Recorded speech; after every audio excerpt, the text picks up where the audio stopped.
జై జవాన్. లక్షల మంది భారత మాత ముద్దు బిడ్డలు ఆనాడు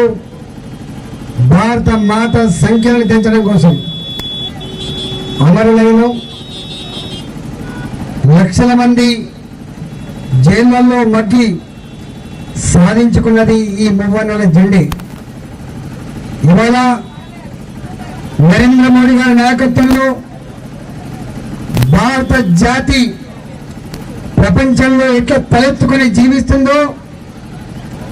అన్ని దేశాల కంటే కూడా అతి గొప్ప ఆర్థిక వ్యవస్థ కలిగినటువంటి దేశంగా ఎదుగుతున్నదో దాన్ని డిస్టర్బ్ చేయాలి అనేటువంటి కుటిల కుతంత్రాలతో ఇవాళ దుర్మార్గులు మన మీద దాడి చేస్తే దానికి ధీటుగా ఎట్లా జవాబు చెప్పినమో ప్రపంచానికి వాళ్ళు తెలిసి వచ్చింది. మోడీ గారు దుఃఖాన్ని దిగమింగుంటూ కూడా ఒకటే హెచ్చరిక చేసిండు, మా దేశం జోలికొస్తే మా సమగ్రతని దెబ్బతీసే ప్రయత్నం చేస్తే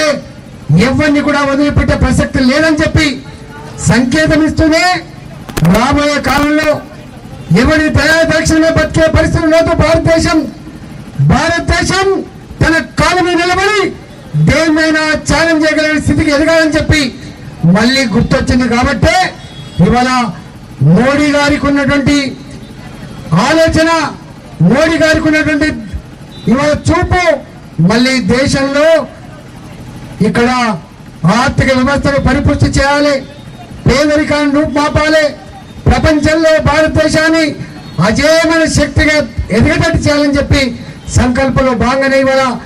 4 అడుగులు ముందుకేస్తాం, అవసరమైతే 1 అడుగు వెనుక వేస్తాం. మా జాతి రక్షణ కోసం, మా సార్వభౌమత్వ రక్షణ కోసం మేము ఎక్కడ రాజీపడే ప్రసక్తి లేదని చెప్పి ఇవాళ మోడీ గారికి అండగా 140 కోట్ల ప్రజానికంగా అండగా ఉండదని చెప్పి తెలియజేస్తూ ఇవాళ భారతదేశ రక్షణలో మన వీర సైనికులు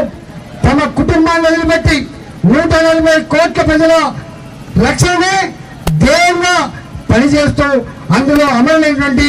అమరవీరులందరూ కూడా జోహార్లు అర్పిస్తూ మన గడ్డ బిడ్డ మురళీ నాయక్ కూడా